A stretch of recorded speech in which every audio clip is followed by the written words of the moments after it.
G'day guys, how you going? Welcome to episode 5 of the Second Rodeo podcast. I'm your host, Symesy, and tonight we've got a special guest for you. However, before we go into that, we're just going to go into a bit of a sponsorship. So this podcast is brought to you by Revel Brewing. Revel Brewing, good beer is for good people drink good beer. So I've got myself a Revel lager here. This is one of the new ones from their range, and just going to crack that open. Pour myself a bit of a lager here. It's a school night, but here's what it is. That looks pretty good. Yeah. Nice pour. Yeah. All right. So tonight I better have a sip and just tell you how good it tastes. Bloody outstanding. So thanks Revel Brewing for sponsoring the podcast. Really appreciate it. And get down to Revel Brewing and grab yourself a beer. All right. So tonight we are joined by one of the Wolfe brothers, Tom Wolfe, and all the way from down in Tassie. Mate, how are you? Mate, I'm doing really well. How are you doing? Good, man. Good. I'm really enjoying recording these podcasts and speaking to different people, and it's one of the best things I've done in a fair while. So I've been looking forward to tonight, and I love getting on the podcast each week and just talking shit with whoever. And we've sort of seen you guys a few times now, and it's just good to follow you guys and now have you on the podcast. Well, look, I think we live in a world now where especially in Australia, where we haven't been connected. So it's good to do this, and I've got to say though, before we jump into anything, my mum's partner gave me a really good tip. So you got that beer glass. Yeah. You want to put that in the freezer. Yeah, right. Okay. Put that in the freezer. Get it nice and then get the beer and pour the beer into the frozen glass. Trust me. I was skeptical. I went down to Mum's where they live, his place, and like the freezer's full of glasses. What is it? And he's like, "Trust me." He's like, "Just pour a beer," and I was like, "Yeah, okay." So next it works, time, you guys could just pretty much put yours on the windowsill, couldn't you? It's so fucking cold. Yeah. You just put it what are we? We're in like nearly the end of September, right? And tomorrow we've got snow down to 200 meter level. We're at 300, so we should have snow. I don't know whether it'll settle. Like it cannot settle sometimes, if it's a bit windy and a bit rainy. But that's pretty interesting. So I'm here on the farm, so like everything's starting to get buds and blossom, and you can just see little green leaves. Yeah, and now we have a snow. Like, yeah, man, it's going to be 30 here on Saturday. So polar opposites. We're really the other. Well, we go up to Savannah at the Round in Cairns. Yeah, on the first weekend of October, and that's going to be like polar opposite. Oh man, that's going to be a good gig. I've seen the lineup, and then the crowd that usually goes there. I saw it in recent years. It's a pretty new festival, isn't it? But it's been on before, I'm pretty sure, hasn't it? Yeah. Because I remember seeing it on Instagram last year and sort of seeing some of the videos that came out of it, and I was like, damn, I wish I was there. Yeah, absolutely. Oh, mate, we're just looking forward to it. As everyone in Australia right now. Yeah. Newsdays have taken a pretty hard hit, and we haven't been able to get out and gig much. I mean, I'm lucky. I'm down here in Tas, so it's like pretty normal. And Queensland's kind of much the same. There's just these two states in the middle of us that just really, really dropped the ball hard, didn't they? They dropped the ball, and then they lost the ball. Yeah, I know. It's like it felt like everything was starting to pick up there for a little while, and all of our states were looking pretty good, and I was getting pretty excited. I thought, we can travel interstate again, and hopefully overseas sometime soon. But obviously, it's turned to shit down south, and yeah, I mean, I feel for them. The other day I hadn't really thought about it a whole lot, and then the other day I thought, man, imagine being in lockdown for that long. Like I can't imagine it. We got locked down here, I don't know, a few times or whatever in Queensland. It was only ever for maybe 2 weeks max, I'm pretty sure. But yeah, I get bored pretty easily, eh? Like I keep myself occupied, I keep myself busy, but man, I get pretty bored, and I honestly think I'd be having some huge difficulties if I was, down in Victoria or New South Wales at the moment. So yeah. Well, I learned the other day Victoria has been the most locked down place in the world. That's unbelievable. Like, that is unbelievable. Our drummer lives in Victoria, and he's moved to Tassie. He's just gone. He's like, because he's got the gig with us. Our original drummer, Casey, just before COVID hit, was like, I'm going to stop touring. I've got 3 kids that are under 7 and I'd like to see them. We're like, yeah, that's fine. And we got Dave and he's like done a few shows, but he was just like, last couple of months, he's like, I'm coming down, boys. So he's currently doing his 2 weeks quarantine in Taz, and then he's going to be moving down here to the farm with us. And yeah, it's going to be good. That's good, man. That's good. That's commitment, eh? I saw you guys talking about him the other night on Facebook Live, and I remember thinking like, yeah, fuck yeah, man, good on you. You know, like that's just guy, like showing commitment. You know what I mean? And you guys have got something good. So I think having someone that's committed to you guys as well, it, you know, will really sort of just help sort of concrete the band. Absolutely. And I mean, you know, it's kind of like a new chapter. We've got Dave sort of on drums now, and just before COVID, we started bringing in like a 5th member to play keys. He's going to be playing some keys, some harmonica, acoustic guitar, you know, just a good, solid muso, good singer. And he's like, he was geared up doing these gigs, and it's the same thing. We thought, his name's Scott. We used to laugh. We were like, he's the curse. He's like, he came out the first weekend when Australia sat down. We're like, you're the curse. You've ruined it. But yeah, I'm just looking forward to playing, mate. You know, like I think, you know, I don't want to just talk about COVID this whole time. No, so I'll keep it short and sweet. But I think, you know, live music is so important and valuable to the community, not just like for people like myself who make my living out of touring, but, you know, like I think it brings people together, mate. It does, you know, man. I think about some of my best memories. They're at a gig with my mates and we're dancing and we're drunk and we're having the best time, you know, like, so yeah, I think, yeah, I don't know. I think our leaders don't really get that, you know. So I'm excited to get back out and get into it, and it's just, you know, I consider myself so lucky because I do a job that makes people feel good. Yeah, it makes people feel good. Like it's not. I mean, yeah, it's my art form and I'm artistic and all that stuff. But at the end of the day, like I've got a wonderful job. Like I get to go out and sing songs and makes people happy. Like that's it, isn't it? That's kind of the dream. Man. No, that's it, man. Just seeing the reactions on people's faces. I'm sure you guys are just sort of, that's what you do it for, right? Absolutely. Yeah. Well, that's like me and Nick are obviously both very different. I've always said touring's and playing live sort of my thing. Like I've always thought that's kind of my strongest part of the band. You know, like I love doing it. I love putting on a show. I love entertaining people. And Nick's kind of been like, he enjoys it, but not to the extent of maybe studio, etc. But it's interesting. I mean, I think even he'll admit this last 18 months has made him kind of realize, actually, I love this. I need, and he's the same. He's like, I need this. I need to be with people and connecting. He's like, you know, this being on their own all the time we're not meant to be like that. You know, no, we're actually that's not meant to be like that. Yeah, man, I agree with you when you like, that's something that I'll bring up later when we go into a bit of live stuff. But yeah, I definitely agree when you say that you feel more comfortable and that's where you feel you do your best work on the stage. I reckon so. You're a great entertainer sort of thing and great performer. I just love it. I love you know, like there's a certain buzz and there's a feeling when you can start a gig with a crowd and you kind of build them, you want to take them to a place. This might sound a bit wanky. Sorry, everybody. But, you know, like it's something, there's a special feeling when everyone's connected and everyone's into it and you've just got them in the palm of your hand. Like that's better than any alcohol, drug, anything. Like that is the best feeling. And when you can do, it's not every gig that happens, but when they're like that, man, it's like, that's it. That's why we do it. You know, you can have 10 shit ones and go and have one and go, that's what it's about, you know. So I love that feeling and very lucky. Very lucky I get to do it. I love it. As I said, I think that's why I got into it, really, you know. Oh yeah, man, that's it. So now that you're off subject a bit, but now that you're a dad, what are the differences and like how's dad life treating you for a start? Well, I love it. Like, you know, the cliche everyone says is like, you know, you won't know love. You won't know love until you have a baby, you know.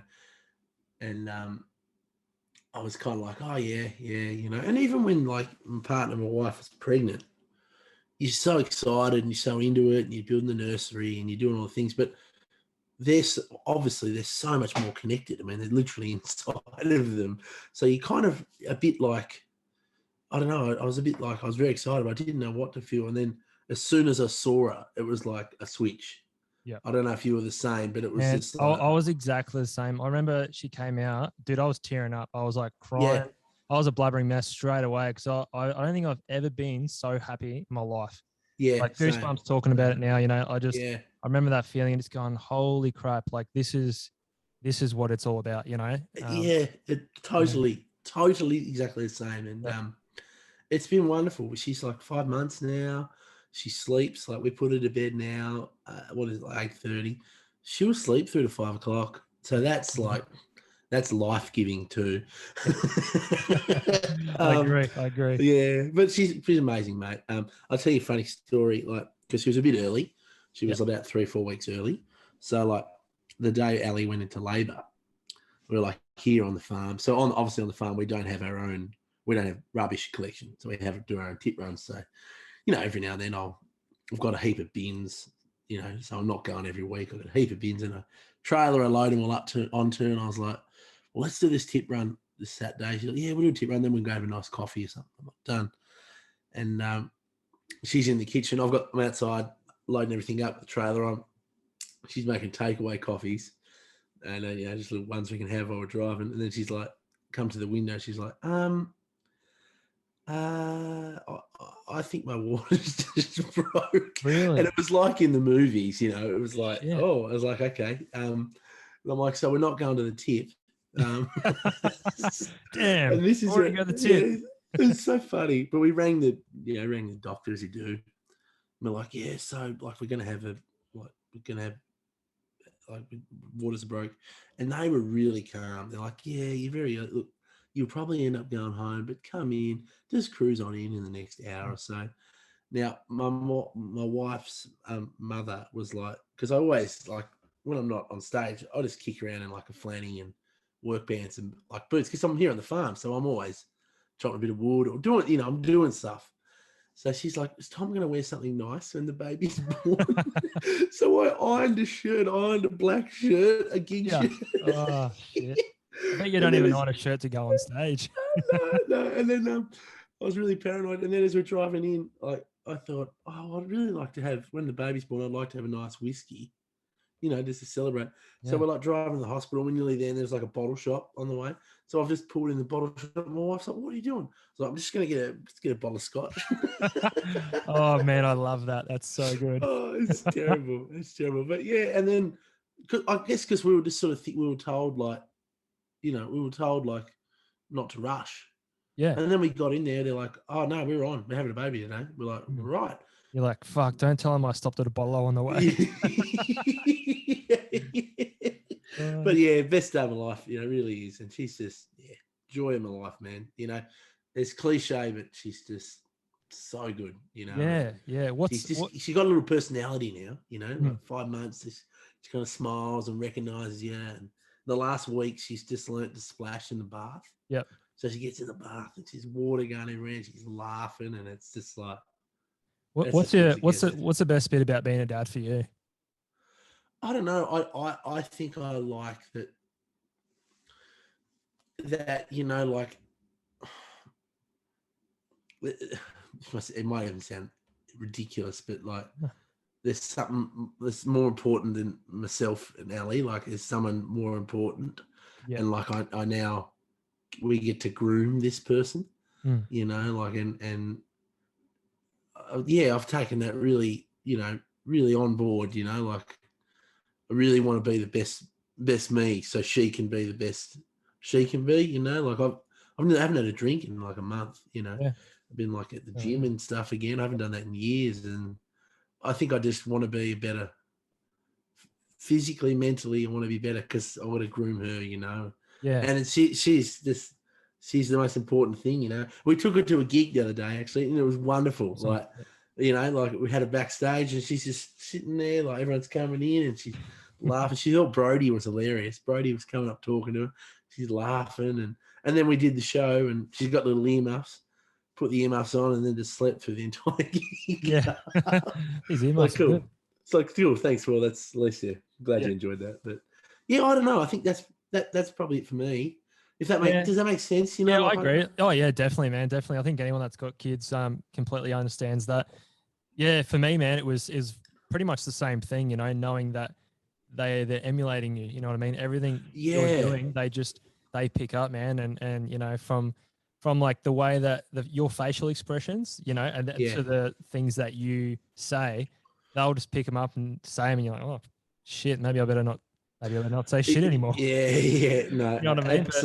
absolutely. I think that thing about, where you say, they're the most important thing, you really do just put them first, because you think, okay, well, for me, when COVID came, all the festivals stopped and we weren't able to go sell second rodeo at the festivals. And I knew that was going to be a bit of a hit to the hip pocket sort of thing. So I got back into the army for a bit. And I'm still sort of doing, still a reservist now, but working full time within the army. And I have been since COVID, came along. And so I never really was out of the army long before I was back in. But something that I had to do, man, because I was like, I just want to be able to provide for the family. Absolutely. Still, we're still running the business on the side, and you just got to do what you got to do, man. Because at the end of the day, like, no, absolutely, I totally get that. Like, I mean, I went back on the tools. I got a builder's trailer, and just before COVID, I was like, I'm going to sell my builder's trailer.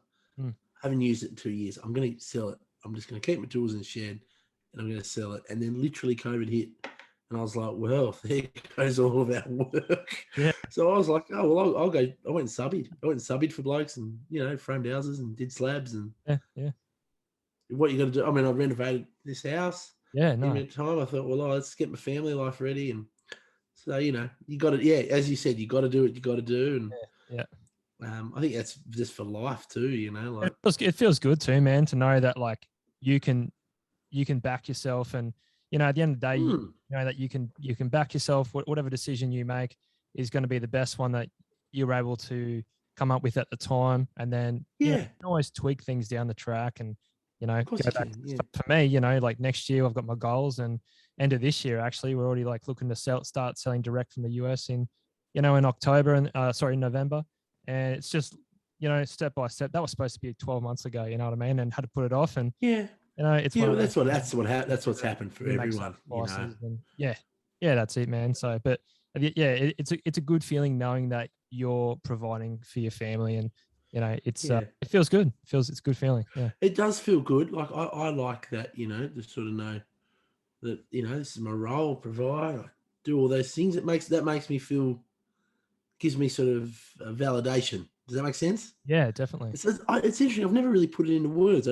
But that's kind of like, I like doing that. I like, it's, I guess, like another good word for it's just being humbled. You know what I mean? Like, yeah, absolutely. When when this all happened, I definitely got humbled real quick. I was like, shit, I need to figure something out fast. And, and I'm lucky that I was able to fall back on the army, because it sort of pays the bills.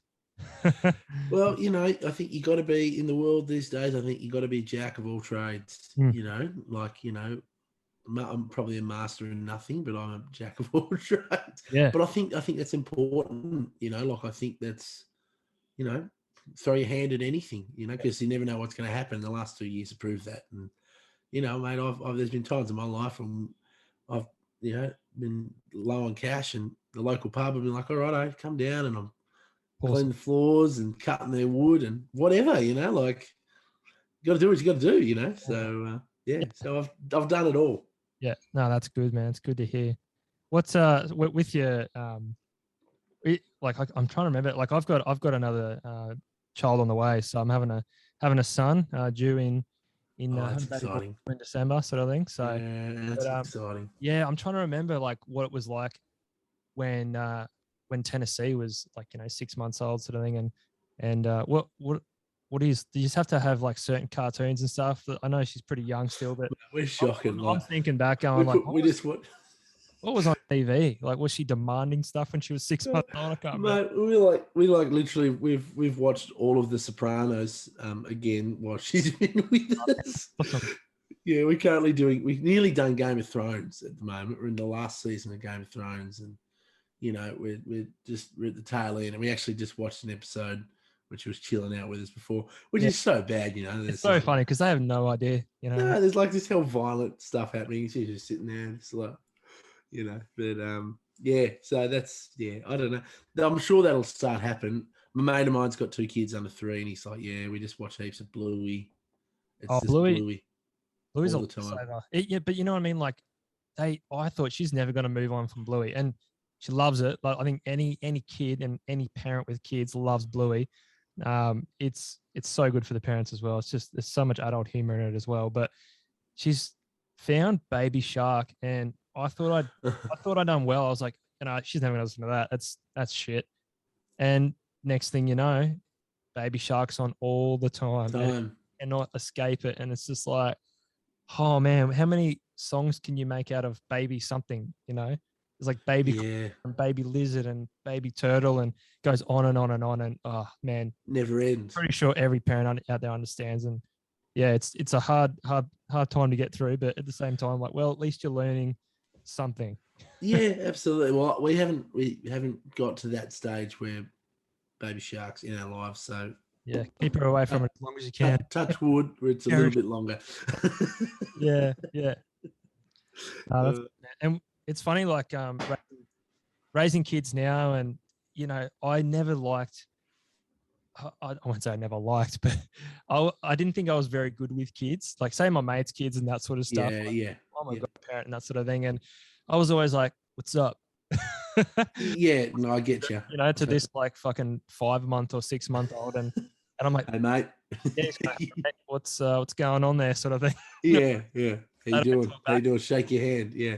Yeah, and you're like, this is awkward. I was always like that, man. And then when I had my own, I was like, okay, well, it's not that hard. It's really not that hard. Something switches in you. Like, honestly, it's like a instinct. You just do it. And I totally get that. Totally get that. What you're saying, like, mates with kids, and you kind of like, "G'day, mate." Like, what are you doing? You don't know what to say to them. But walk around.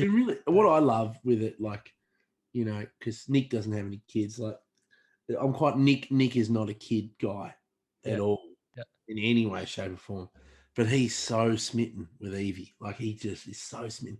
He comes down and he walks in the house. He's like, "Where is she?" He's not even looking at me and Ali. He's like, "Where's Evie?" So that's been really cool, and it's given me a new appreciation for my parents. Like, you sort of go through the things you're going through, and you're like, "Yeah, right, okay." So, mum and dad, it's given me a new. Dad's not with us anymore, but it gave me a really new appreciation for sort of with mum, and like, mum is just so smitten. So it's like, it's lovely, man. We've got lots of great family around, and it's good. Yeah, it's. But you're right though; it just switches. For me, it just was like that. We're on now. Yeah, it just was like overnight. I was like, okay, let's go. So, I want to have a tribe, have another band. Yeah, no. Brothers Part 2. With sisters, maybe. Yeah. How's so we bought some berries and some jam off you guys a little while back. And man, I've got to say, it was delicious. Really nice. I'm not really like one to, I don't know, stray far from like chocolate coated almonds or something. So Lisa was all over the berries, but I smashed the jam, man. I really enjoyed it. Yeah. Like, the farm's like, I'm fourth generation, and I've kind of taken the reins, I guess. Yep. Dad and Tony had it kind of as a big hobby, if that makes sense. Like, they both had other jobs, and as a really big hobby, like, a good hobby that made a little bit of money for them, but also not really. A lot of work for them. Like, I just remember my dad and uncle working every weekend of my entire life. Yeah. So for me, it's sort of been like, okay, taking it on board and just trying to think of things that aren't just the same old, because it was always a wholesaler, fruit wholesaler, like grow 40 tons of this and sell it to Cascade, or grow 10 tons of this and sell it to these factories, where that's completely changed. So that's why we got into, the online store, doing the online store and making jam and these chocolates and stuff like that. We can sell it year round. I can do it online. I don't have to worry about people coming down here. And it's been really successful, and it's unique. Like the stuff we're doing. And I mean, the stuff, it's homemade stuff. And that was the thing. So we've always been like, God, like mum and my auntie and my wife make it all. And I'm like, geez, this is good. And everyone who's ever had any, I'm like, this is so good. And I'm like, well, why don't we just, this is like as good as anything. Why don't we just sell it. Yeah, why It was not? like light bulb. So there, that was sort of a COVID project. It's been great. It's been really great, you know. So I've got a lot of sort of goals and stuff I'd like to do with the farm. We've got lots of little pickers huts here. I'd love to do some Airbnbs and make it more of a place to come and grow some more fruit. And you know, it's all time and money. And Yeah, definitely, man. That's a great idea, dude. We've looked at doing something very similar where we have like a bit of a hobby farm and build a couple of Airbnbs down there, somewhere depending on the region, that sort of thing. A couple of Airbnbs, have a big old shed for second rodeo, and just everything runs out of there. Courier rocks up straight to straight to the shed, take stuff away, sort of thing. Save me going down the post office. But yeah, man, and we sort of it's something that it's a goal for us, absolutely. Us, I'm like, cool, we can go down and get an industrial site. At the moment, the whole bottom floor of my house is second rodeo. So what I'm seeing right now is my office, and then everything is second rodeo. There's racks everywhere and that sort of. I can imagine. Big, it'd be like from just out of camera. Just out of camera. It's just yeah, pretty much. And this wall looks dope as, but all the other walls are actually, not as great, sort of thing. So this little corner is done up, but man, one day, like I said, I don't really feel like I want to move into an industrial estate at the moment. I'd rather sort of keep sort of bootstrapping away down in the bottom of my house. And well, it's another expense. Yeah, and then go onto my own property and then just build big there, and then. Well, like it's another expense, isn't it? Like having a rent a place. Like, I don't know. Yeah, or you could wait. You could fight it out a bit, buy your own place, and then you're paying the mortgage on something you actually own. Yeah, that's it, man. And it takes like, oh, dude, there's been so many times I'm like, nah, we're doing it now. I'm doing it, you know what I mean? And then Lisa's pretty much the voice of reason, eh? Yeah. So you gotta have a good woman. Like, no, it's good, and it's always out of like emotion, and then we discuss it, and it's like, no, you're right. Yeah. Where did you come up with like the second radio idea? Where did that all sort of come from? Like, so basically, man, I always listened to country music, and I grew up listening to Johnny Cash and blokes like him with and like Brooks and Dunn and Garth Brooks and that sort of stuff with my grandparents. They lived in the country. They had a little general store in Cumbia, which is between Dalby and Kingaroy. Yeah, and I used to visit them really often. Like, I reckon I've driven through there. Yeah, you probably would have. And it used to be. It's different now. The town's not doing that well, as far as I'm aware. The general store, I'm pretty sure, turned to shit as soon as they sold it and moved into a different place. But pretty much, man, like I had that country background. My dad always lived in the country. My parents were separated, so my dad was a country copper, always lived in the country, and so I was always out in the country. We'd be listening to Johnny Cash and that sort of stuff, and I loved it. And then, fast forward 20 years, not 20 years, but fast forward 15, 20 years, and I got into the army, and I sort of switched off country music a fair bit, and I was listening to metal and all that sort of stuff because I was playing in punk bands and stuff, and then metal and stuff, and then one day I was down in Puckapunyal, which is in Victoria. It's where our school of armor is. There doing a bit of training, and I started just listening to some old school. It was an old school country CD my mate had. I was like, man, I used to listen to all of this sort of stuff, and like, it was like Lee Kernigan, Boys from the Bush, and that sort of stuff. Yeah, and I just started searching for like what's hot now in country music. You know what I mean? Like what are people listening to now? Because I was just still, when I got back, I started listening to like Garth Brooks and stuff again, Brooks and Dunn. And then, when I was in Darwin, posted Darwin, they had the Range. Do you remember the Range TV show? Yeah. So that sort of got me really back into country music. And from there, I was like, one day I'm gonna, travel to Nashville and, see everything about country music. And when I was there, I saw a lot of different clothing brands and a lot of different artists and stuff like that, and bars, and just the whole sort of serenity of the whole vibe of Nashville just stuck with me. And I came home, and I wasn't really enjoying myself in the army at the time, and I wanted to do something that I was passionate about. I love country, and I love country music, and I love clothing, so I put together. But the name itself, I was, you hear "This Ain't My First Rodeo" like so many times, you know, like whether you don't have to be in the army for it. There's people that say it all over the bloody place, all over the world. But a lot of dudes, a lot of old crusty boys in the army say, this ain't my first rodeo. You know what I mean? All the time.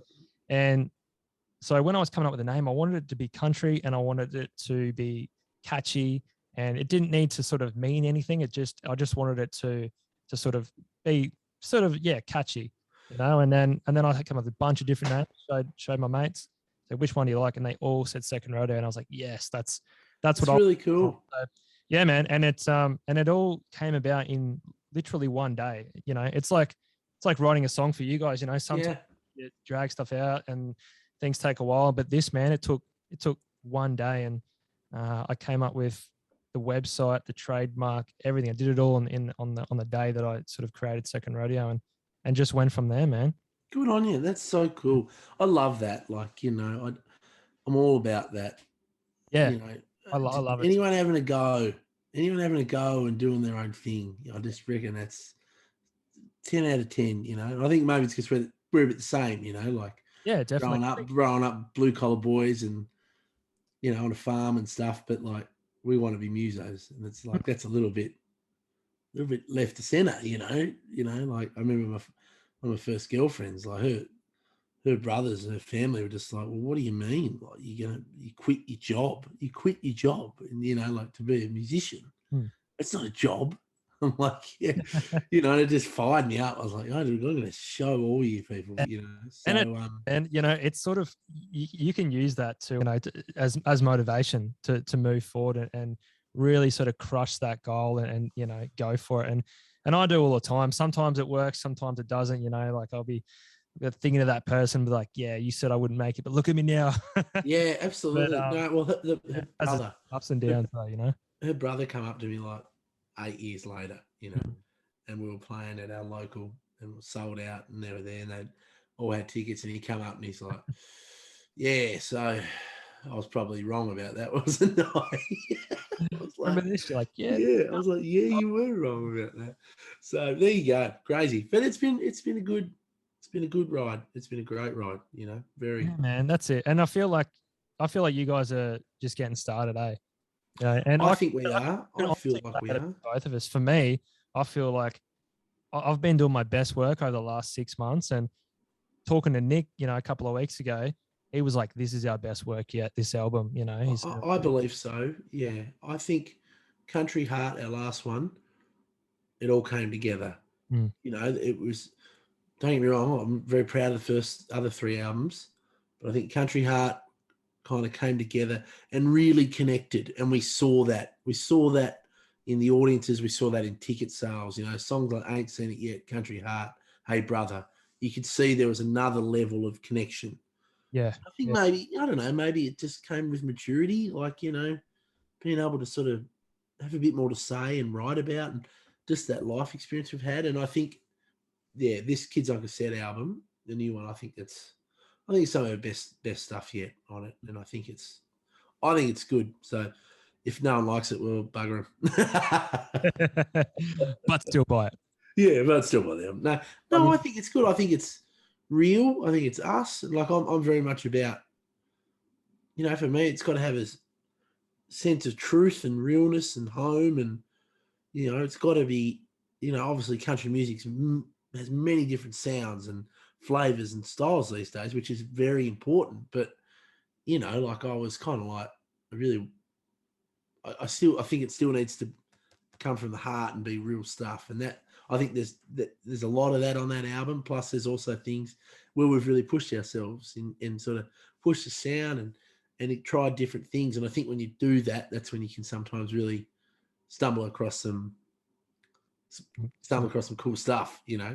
So yeah. I think I'm hoping the next 10 years for us, I'm hoping the 10 years will be the best yet. I want to be 10 years from now, I want to be looking back and being like, okay, well, we really kicked some, I got a goals list. I got lists written here and, things that we want to achieve. And that's good. I think it's good to have goals to work to, like, I don't know, it keeps you as little as they may be. It's just good to. Yeah. It's one thing that I sort of, I know I need to get better with, because I have ups and, I'll be writing daily goals for about, a month, and then a month goes past. I'm like, damn, I haven't written any goals for for over 4 or 5 weeks now, and then I'll go back to it, and then I sort of like it sort of breaks up a bit, but it's something like I know what I want to do, but it definitely does help, hey, having that list, because even like absolutely. the daily list is the best list for me. So, I've had sort of yearly goals that I want to meet, and then 5 years and 10 years. But the actual list that I write down each day, I pretty much do it every night. Like I will do my daily goals. It's something, because even like if I'm laying in bed, and these days, like I'll go to bed with music on and just listen to my headphones and sort of just sit there and I'll just relax before I go to sleep. And I'm already in bed. I'm just relaxing, listening to music, sort of just trying to let everything go from the day. But then, bam, something will pop into my head, and I'll just reach over to my phone, put it in my notes. Tomorrow, got to do this sort of thing. Got to do this. Yeah. Go through there at the end of the day. Once I've put my daughter to bed, and go, right, what have we got left? And it feels good crossing them out. You know what I mean? Sort of like on my phone, spacing them out. You know what I mean? So yeah. No, I know. I still run a paper diary. I'm one of those guys, and I have a list every day, things I want to do, what I got to do that day. Some might be as little as, and and then I sort of have a bigger goal list of like, right, well, we want to achieve this, we want to do this, and yeah. We had that in the early days, actually, really early days, and one of the ones was on the top of the list was like, we want to open / work with more major acts in Australia. And the first name was Lee Kernaghan. Yep. And then now, like, isn't that amazing? Like, we've spent 10 years. Quite a few times now. Yeah, 10 years with him, touring, writing, recording. So, yeah, I think you can, I don't know, I want to get too wanky, but nah, man, there is something about manifesting. I think you got to do it, man. I think you definitely get what you put out. Yeah. And the funny thing is, people used to really pay out these people who are like motivational speakers and that sort of stuff. And don't get me wrong, there are some really wankers, wanky dudes out there, but being motivated and staying motivated and trying to motivate others is one of the best things you can do. Absolutely. Staying positive, being optimistic. And, we're all negative sometimes. We're all pessimistic every now and then. But if you can try and sort of stay optimistic, stay positive, motivate other people, you end up motivating yourself as well. And, I've had people like sort of namely from my sort of army days where they've come back to me, and I may have had a go at them for something, or I've sort of, just sat them down and be like, hey man, like you should look at doing this differently, or, maybe just have a look at the way you're living at the moment or something, whatever it may be. And they've come back to me sometimes 12 months down the track and gone, oi man, Symesy, just want to say thanks for that conversation when you had that time. And I'm thinking, fuck, that was like a year ago, Yeah. You don't realize the difference it can make in someone's life. Absolutely. Absolutely. It's a good feeling sort of thing. So, but yeah, like I try and motivate myself every day. And, I do watch, I listen to different podcasts and that sort of stuff. I'm probably going a bit off track here, but I listen to different podcasts and that sort of stuff because sometimes you just need a bit of a kick in the ass, eh? And yeah, you do. I definitely, I got to that's like I was saying, I haven't been drinking lately, and I just kind of got to a point, like, I think, like, I love to party. I love that sort of work hard, play hard lifestyle. I've lived that pretty well. Yeah. That's why I look so old. But, like, I think definitely in COVID, I'd kind of really taken on the, drinking a lot more because we weren't working. There was this kind of feeling of, well, fuck it, it doesn't, who cares? It doesn't matter. Like, I'm not playing this weekend. I'm not going out, not going on tour, not doing anything. So, yeah, and I kind of just, now I've got Evie, I'm like, you know what? I'm going to stop. I'm going to lose some weight again. I'm going to get back in the gym.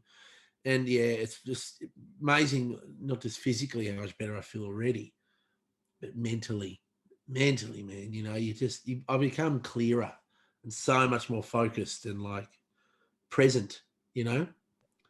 Yeah, I know what you mean, man. When I got back off a deployment at the start of this year, I was away for about 6 months, and I did my fair share of drinking here and there on when we had like weekends here and there where we were able to be ashore and that sort of stuff. But when I came back, I just wanted to get off the piss for a little bit and just get back into I don't think I exercised for about 2 weeks.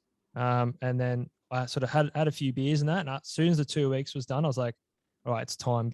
Let's get back into it. Let's go. But yeah, like now it's funny. Like I'll have a beer, like say like tonight, have a beer during the week, and on the weekends I might not even have a beer at all. Like it's just sort of like, like it's been a pretty big day today. I might just relax and have a beer or something. And I mean, it doesn't help when Revel is sending me like these all of these beers. My fridge. Well, we got a Fireball deal, so man, I got like 5 bars. It's hard. Like, all these beers in the fridge. I'm like, no, I'll just pretend I can't see them. But yeah, you got to sort of like, it's one of those things. It's everything in moderation, and you got to look after yourself. And I definitely know what you mean when you say going to the gym physically. Your mental health just goes 100% better when you work out and sort of, just get out there and be active and that sort of thing. And it's yeah, man, you don't realize how much it can affect your life until you don't do it. Because I've been through a stage where I didn't work out in a long time, and I was shitty all the time, and then all of a sudden I got back into it and I was just happier. Yeah, I got so much more energy. That's the first thing I've noticed. Yeah. So much more energy, and then I sort of start I getting focused again. I'm like, okay, cool, I'm gonna do this, and I've got a list of things I want to do around the house, and yeah, it's good. It's a good feeling. It's a good. Never underestimate like how much doing that sort of physical fitness will help your mental. Oh, definitely, man. And then is she a personal trainer? My wife. Yeah. She works. She's not a personal trainer, but she works at an F.45. Runs an F.45. Yeah. So but she can't do the personal training sessions, but she runs groups and classes. Yeah. Okay. But she loves that. Like, she started off as a client, and she just loved it. She just found that, and she used to play hockey. She was really good at hockey. Played for Australia and stuff, and then I didn't know. Then she kind of had a couple of injuries and sort of stopped doing the hockey, and had a crap job for a while, and just a bit sort of, and then found F.45 and was like, oh, this is wonderful, and it's actually been great. Like, she's been back at it. Like, you've been back at it for a couple of months now, which is good. She went and ran a couple of classes today, and which is nice, because then I have Evie for a couple of hours, and she's going to do a couple more in the morning, and I'll have a couple of hours, and then I go do a few things. So it's good. Yeah, it's good when you can find that balance, isn't it? Yeah, it's what life's about. It's good, and she's very good at it. They love her. She's got a great personality. She gets people really into it. Like, I've done some of those types of things, and then like there's just people yelling at you, and you don't know. You're like, whoa, okay, this is okay. I'm not that into that, right? Yeah. Oh man, yeah. I mean, I never went to those gyms because in the army we're doing PT anyway, and it's very similar. So I'm like, well, I'm not going to pay for one of those gyms. But when I left the army, full-time army, a few years ago now, I went to a few sessions with my sister who was going to a F.45 or something similar anyway, and I was like, damn, I'm out of shape. I haven't been doing any cardio. Yeah. But it was a good, little environment to get back into it in. Of course, and people are always pretty happy when they get there and happy after and have a chat to you afterwards, which was really cool. It's good. Yeah, well, it's good. It's what it's about, really, I think, So I'm enjoying just sort of pottering on my own at the moment. I'd eventually like to get back. I used to do CrossFit a bit. Yeah. I was actually quite fit at one point in my life. Yeah. I'd like to get back there, but at the moment I'm just sort of enjoying just doing my own thing. It's been good. And, there's always people in the gym you say hello to, and you know me, I'm terrible at talking, so hey, how are you? Okay, I've got to do something, right? Yeah, it's funny the other day, like Nick said that he's like, oh, I go to this because I like the people, but I'm probably a little bit more like you, where I'd like to go to the gym and I'm sort of just doing it for myself. I'm there working out, like in the zone, you know what I mean? Like, I'm in my zone, and I sort of, hey, how you going, sort of thing, but I sort of keep to myself a little bit and have my headphones on, and sometimes that's all I want, I just want to go there and do like, I like maybe putting on an new album or a podcast or something I want to listen to, and just kind of go into my own world and just chip away. It's good, it's good. I enjoy that anyway. Yeah, nice. So going into I guess, festivals and music and live music and that sort of stuff. I've caught up with you a couple of times at festivals. Which is your favorite one? Jeez. Tough question. Great question. I don't know if I'd have an actual favourite. Yeah. Ones I enjoy them all. Or festivals are always great. I mean, it's kind of great for bands. You know, the gear's there. You know, logistically it's easy. All the gear's there. We just got to rock up and play. It's awesome. Groundwater is a wonderful festival. I love that there's a country festival in the city. Like, you know, Yeah. we've played that Main Street and it's been packed, you know, and it's just there's people in the buildings, and that's something special. Went out to Big Red Bash out in the desert, which is incredible. That is just something else. And you're literally on the foothills of you're in the Sahara deserts there, the big red sand dunes there, and you're playing in front of it. We had an incredible show out there. That was fun. Yeah, I've been all over. Went out to Winton recently, did the Way Out West Fest in Winton. CMC rocks. I mean, that's always great. Tamworth's fun. Tamworth Country Music Festival is its own beast.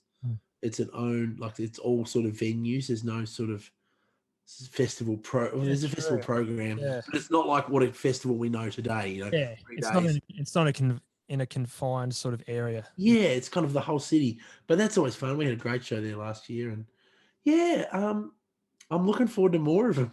Really, man.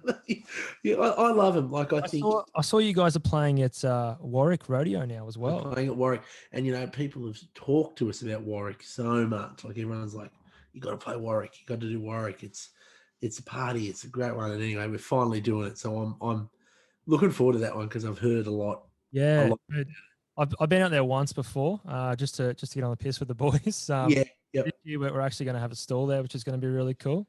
And then my mate's band, the Tony Q band, he was in the army as well. He's playing there as well. I think on the Friday night. It might be the same night as you guys. I'm not sure. Yeah, we're there on the Friday. Okay, cool. It's really funny. I've met Tony, great bloke. I remember we released some video, or we put an album out or something, you know.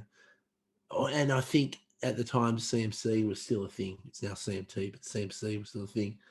It was like, and they put a post up, congratulations to the Wolfe brothers, you know, and as I say, you know, Australia's hottest country band or something. They'd said something like that. Yeah. And then in the comments, there was someone like, "Not as good as Tony Q band, mate." And I replied, and I was like, "Yeah, I agree." Fuck me, right? Yeah. I was like, "Yeah, I agree with you." And they're like, "Yeah, that's right." And I was like, "I'm in the band." Anyway, no. Yeah, no. So I've seen a lot of them, but I've seen all of them online and stuff, but I've never actually seen them play. So it'd be good to they're pretty, I guess, they're pretty famous, like, in the Brisbane area. Yeah. They do a lot of, like, pub gigs and that sort of stuff here, but they get a lot of love, eh? So I think you guys and the Tony Q band together will be, a great little good show. thing. I'm looking forward to it. I'll close the bloody shop and come down and just do it out and enjoy myself. Yeah. Mate, it's like our October is busy. You know, we've got gigs, we're going flying away and doing stuff, and it's a bloody wonderful feeling. It's so nice to be thinking that and knowing we've got all this work coming up. So we're really happy, and it's let's hope the whole summer continues like that, you know. Yeah, I saw your video last week where you're on stage and sort of getting after it, and man, as I said earlier tonight, like, you're an awesome performer, you know, like a real just talented, like, confident dude when you're on stage. I noticed that you're like really like get the crowd going, you know, you're the dude for it. I think, you know, as you said, like Nick's like the musician sort of thing, and just shredding on guitar, and you're just like, you know, sort of getting the crowd involved, and that's what I noticed. You're always like really like confident on stage, like bringing the power, just getting everyone excited, and I love it, man. Yeah, well, it's a team, and I think that's why it works. I think, you know, Nick is, you know, honestly, he's so talented. Like, he can sing as good as anyone. He can play guitar as good as anyone. And I mean, like, he writes songs as good as anyone, you know. And I think one day he'll probably end up being like a producer. I reckon that's where he'll end up. Like, I think he'll be writing and producing for people, because he's that good. But, like, I do all that stuff. But yeah, I think, as you said, I'm on stage, that's my, that's you're my in your element. strengths, and it's fun, and there's this great sort of chemistry between me and Nick, and I'll go out and I'll be really into it, and he'll be like, just stop, just bring it back. Don't go out at 10, come out at, so it's good. It's a really good thing, and it works. It just works, so, yeah, I'm talking about it makes me miss it. Yeah, man. Yeah, well, you've got some coming up, so at least you can look forward to it. What's your pre-show ritual? I know I think you've spoken about it before on one of your live Facebook videos, but what's your sort of pre-show ritual? We do this. We do a huddle, which came about like years ago. I can't actually remember. Maybe it was the Great Lake Hotel. Like, I'm talking like 10, 12 years ago. And our mate Jade Hall, who's sort of tour managed and does merch and just been with us forever, done just, you need something done, just Jade, you'll sort it. He's that guy. We all come together, like, and we did this little huddle, and we're like, hey, and it wasn't planned. We were like, oh, and we all come over all laughing and smiling. I thought that felt good. So we've done it every time since. And now we've sort of incorporated a fireball, a fireball shot. And hey, and we've incorporated that into Kernighan's gig. But the Kernighan fireball huddle is much more footy. It's, Yeah. hey. Where our original ones, just a bit more have a shot, come together. I did it with you guys at one of your Brisbane gigs, and it was like, I felt good. I was like, oh, it was nice to be included. I think it was at one of the hotel gigs you played. Oh yeah, when we were in the shed next to the hotel. Eyeball shot and that. I was like, that was cool. Yeah, it's it's just a good little team bonding thing, just get in and right, let's go there together, go out there and kick some ass. So that's nice. Apart from that, not a lot. We just sort of hang. Obviously, I'm not drinking at the moment, but I might have a drink or two. I don't really get drunk. No, I never get drunk for a show. Do that, yeah. No, like maybe a couple of drinks. Get one ready to take me out on stage. Just sort of talk through the set, just everyone has their thing. We just kind of get in the thing, and then we sort of come together for the huddle and get into it. There's no prayer room or anything like meditating or anything like that. So I think, is it Flea from Chili Peppers? I think he has like a meditation room backstage. Sure. Yeah, that guy's pretty intense though, isn't he? Yeah, that's cool. Yeah, I'm not there though, but yeah, I'm pretty easy. I just like chilling out and have a drink, and I just sort of start thinking about the show and just processing the songs, and I'll be sort of thinking about things like where we are, and not thinking about what I'm going to say, but just trying to be very aware of what's going on in the room and the names, and there's usually something going on in the news that you can have a joke about. Yeah, not that I'm making jokes, but you know what I'm saying. Like, I'm yeah. I think it's more just I get myself very present. Yeah. Does that make sense? Definitely. Yeah. Just be sort of really aware of the room, and it's good. I love it. And it's just nice, just the boys, just sort of hanging, and that's one of the things we miss the most. Obviously playing live, but just that sort of hang and that bonding, and then it's very nice post show. You come out and you have a drink together and cheers and talk about it. And it was good. Oh, that was great tonight. And you see that bloke over there? Yeah. What about that bloke taking his top off and all that stuff? And that's good. That's kind of the bond. And that was the one thing that we've all missed. Yeah, kind of the friendship, man. Just for friends. So yeah. Do you have a something that stands out, like a memory that stands out from one of your live gigs? So like either here or overseas? Man, there's been a few, like playing Big Red Bash was pretty cool. We were playing like right on Sunset, and I think we did Country Heart or something, or might have been Ain't Seen It Yet, and like someone had climbed to the top of the sand dune and like had this massive Australian flag at the top, and like we were on stage, and they were like, it was like that was really that was special. I can remember the first time we ever played with Kernigan at the Denny Ute Muster.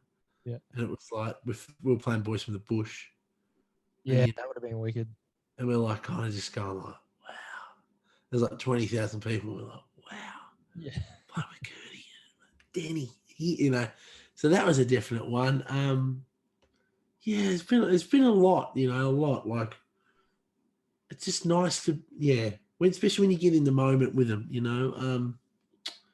I really enjoyed Groundwater last year. Really enjoyed, not last year, before. We did that. I think we did Saturday night on that main street, and it was packed, and it was huge, and it was awesome.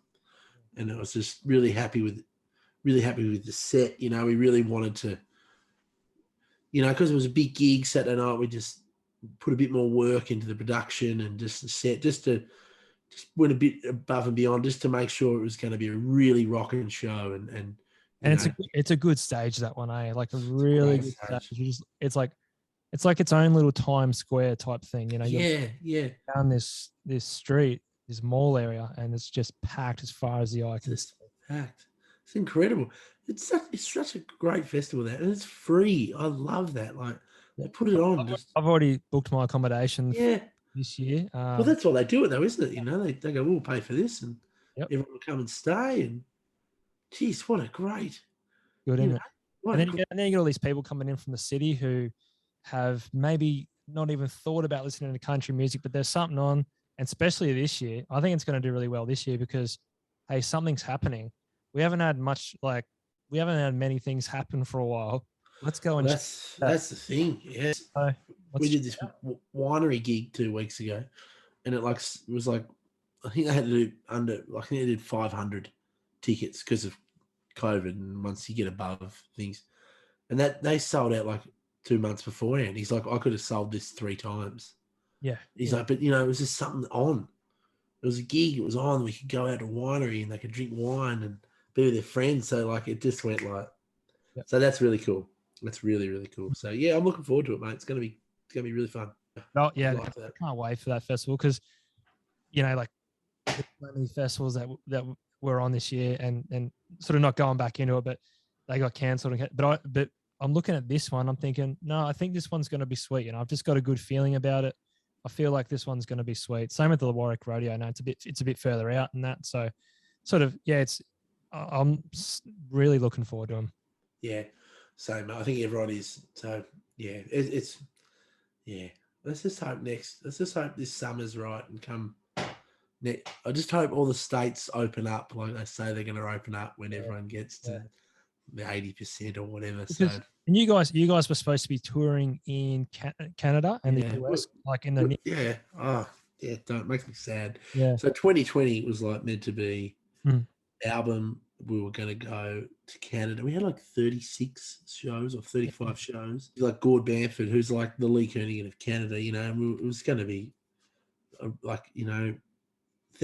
of thousand least a night. Then festivals. We were going to America to do promo. We just signed the BMG deal. The label in the States were really excited.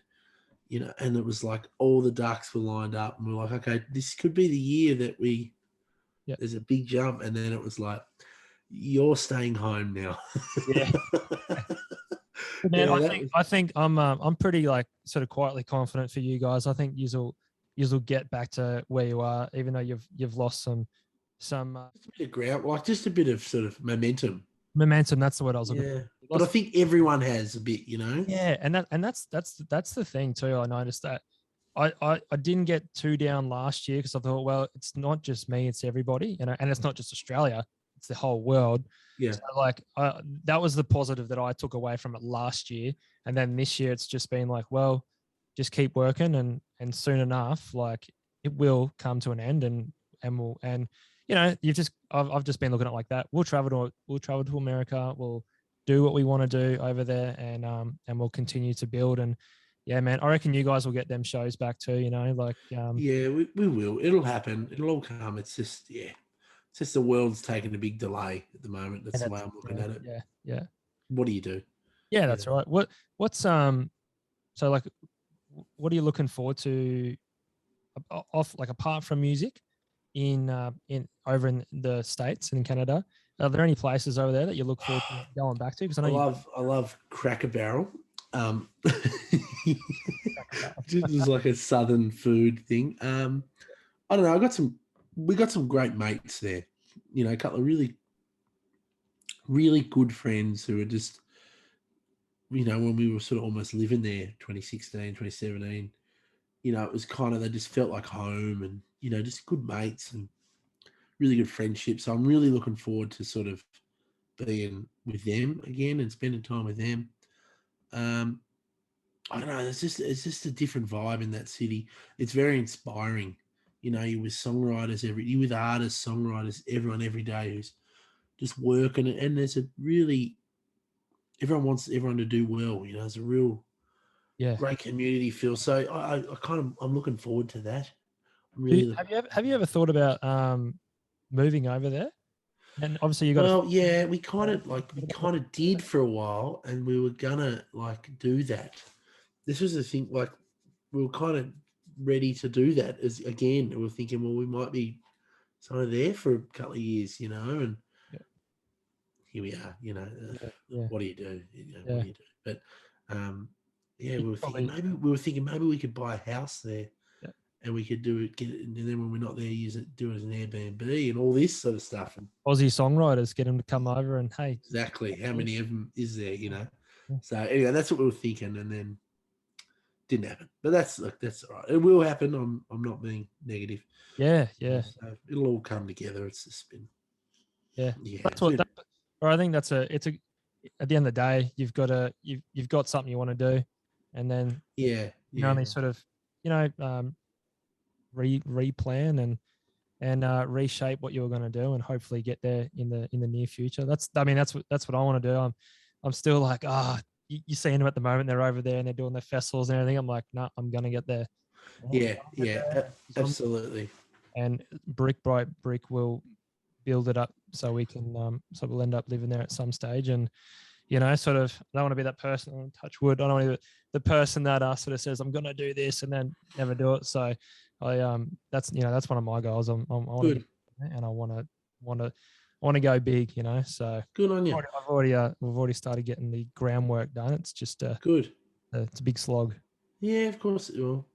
Anything good takes time, mate. You know. Yeah, man. Anything good takes time, you know. Yeah, it's that's the old saying. It's like fucking, yeah. If it's hard work, then it's probably the right way to do it. Yeah. Absolutely.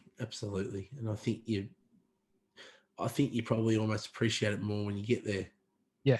You know, like we're very lucky to have the career we have, but we've worked our freaking ass off for it, and it's kind of very proud of what we are and what we can do now and where we're going to go too, you know. So it's I'm very proud of that. Yeah, man. Yeah, definitely, man. You guys are making good music, and try. I reckon you guys are going to keep doing it. It's I hope so. And you know what I think is really sort of just going back a little bit with the last album, Country Heart, with that song Hey Brother, you probably reached a lot more veterans than ever before as well, because I heard that song getting played by mates who don't even listen to country music. It was talking about and that sort of thing, and then it was special. Like it came from just meeting real people, you know. And we did this tour with Kernigan, the Spirit of the Anzac tour, and that we were sort of meeting veterans every night and playing these songs, and it just kind of came out of that, you know. I remember when we were up in Townsville, we met like Paul Warren and Philip Thompson, who's the politician up there, and all those guys, and great crew of guys, and just sort of hearing their stories, and you know, you just sort of like, very inspiring. And then the people in the music video are real life people, you know, real life people, mates. You know, one of our mates died; he's no longer with us, and you know, we had his parents, and you know, it was very special, and it still connects every night. There's still people that are like, wow.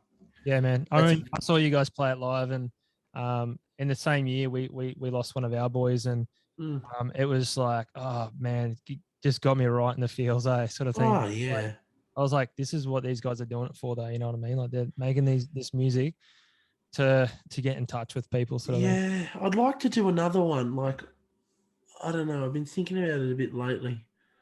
I mean, it's very hard to write and sort of approach these things, but like with everything that's sort of been going on with Afghanistan, and then there was that politician that come out and he's like said something. I can't remember who it was, but he said like the whole thing was a complete failure.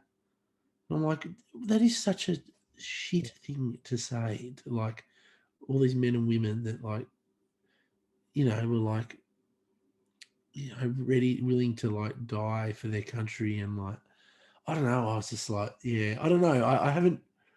I've actually been talking to a mate of mine. Jason Scans is his name. It's his little book. There's only about 10 copies of him. Yeah. Him and his wife, and they're good people. And yeah, I need to find it. I haven't quite found it yet. I haven't read it, but that's sort of my next thing I want to read. And Definitely. Yeah. I think there's more that needs to be. I think there's more that needs to be said. Just need to find the right angle. Man, definitely. Well, you guys. That makes sense because it's very touchy. It is, yeah. Very touchy, and we found with Hey Brother, we wanted to make sure we never preached. I'm in no position to tell anyone what to think, do. I can only sort of,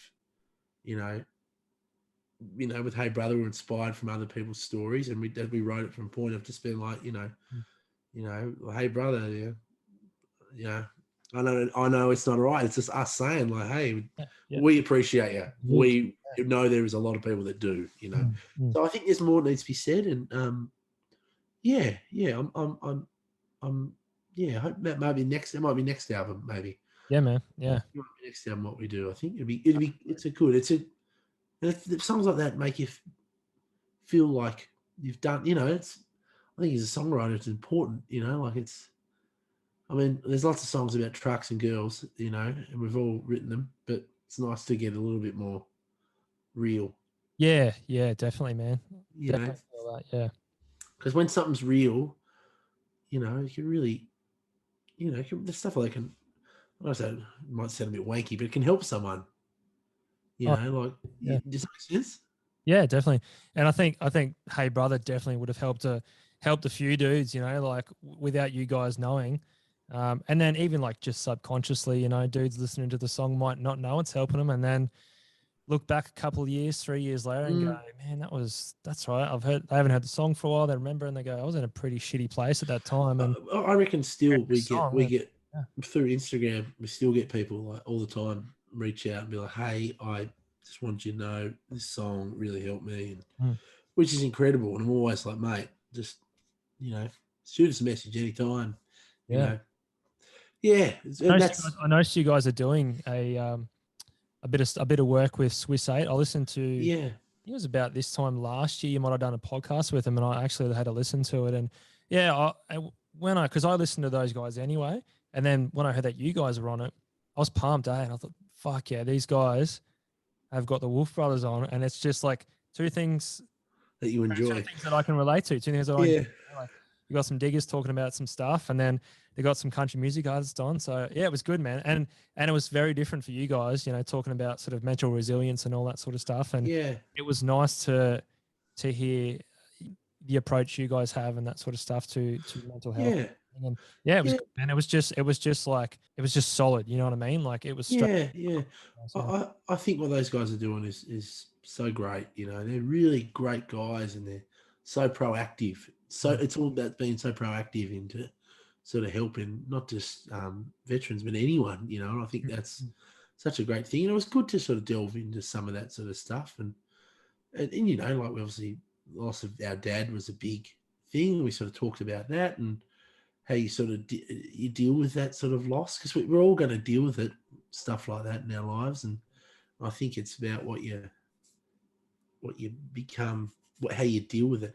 I don't know if you listen. Do you listen to any Jordan Peterson at all? Yes, I do. Yeah. Jordan Peterson said a great thing that I loved, and it was like, be like talking about loss, and he's like setting goals for yourself, dealing with loss. And he's like, what, a good goal would be being someone people can rely on at their funeral.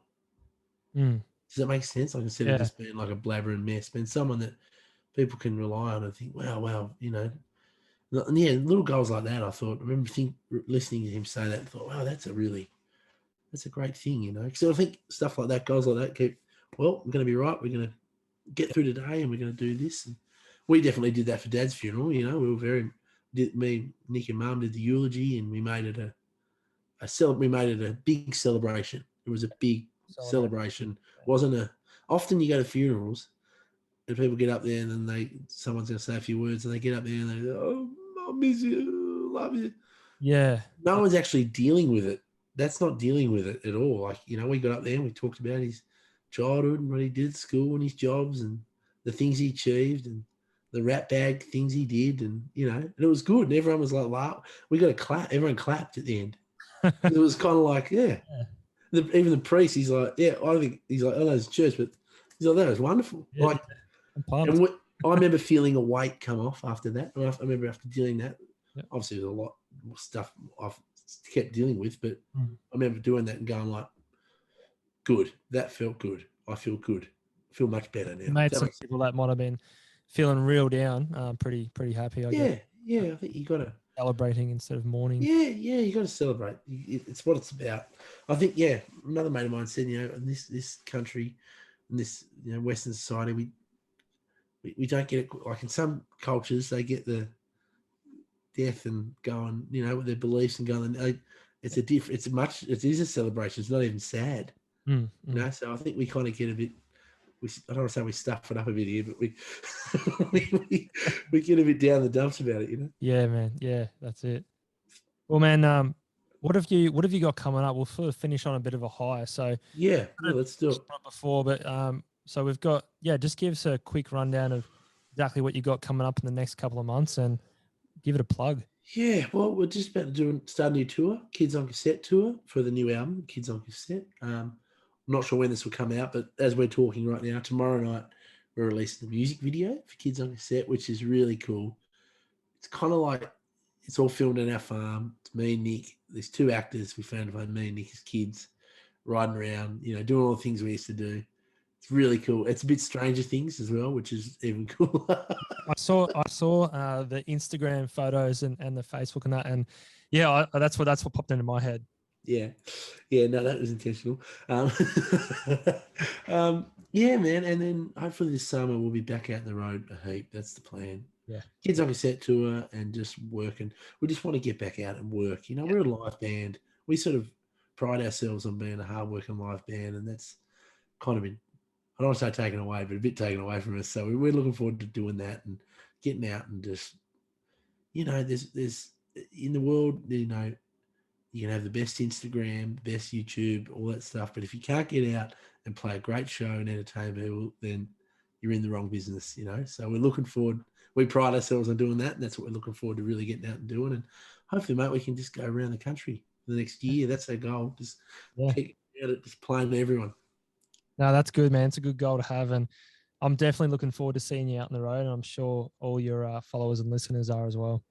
Yeah. Hey, this was fun. I enjoyed this. This was a good yarn. Good yarn. That's all it's about. We've talked for an hour and a half. Bloody hell. That's it, man. I'm like, holy crap. My wife's going to be cranky. I bought a couple of drinks down because I'm like, I might stay down here for a little bit. Yeah.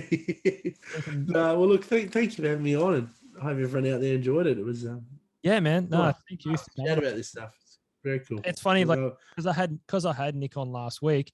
I'd planned to have you two on sort of on this series because this is the first series, but I know that you guys are good to have a yarn with. So thought I'll get you on, but I wanted to get you on separately. That way we're talking about the Wolfe brothers, you know what I mean? We're talking about totally what have you been up to? So it's been good, man, to sort of have a bit of an insight into Tom Wolfe, And yeah, well, it's a scary place. No, it's nice. It's nice. And I totally understand that because while we're brothers and very similar, we are actually we're very different people, So it's good. So thanks for having me, mate. Pleasure. Man, I appreciate it. Well, I think the next time we're going to see each other is probably in a few weeks anyway, hopefully at the Warwick Rodeo. So, we'll catch up then, man. We will. Can't wait. All right, brother. Take it easy, and I appreciate it once again. Thank you, mate. Thank you. Cheers. Thank you all for listening in to episode 5 of the Second Rodeo podcast with our guest, Tom Wolfe. It was great to have Tom on. I hope you really enjoyed that. I'd love to hear some feedback from it, as always. That episode was brought to you by Revel Brewing Co. Good people drink good beer. It's also brought to you by Second Rodeo Clothing. You can jump online now at secondrodeoclothing.com and check out all the latest threads. If you're going to be at the Warwick Rodeo in Queensland between the 25th and the 31st of October, we're actually going to be there with a stall set up. So I would love to have you guys come and say good day.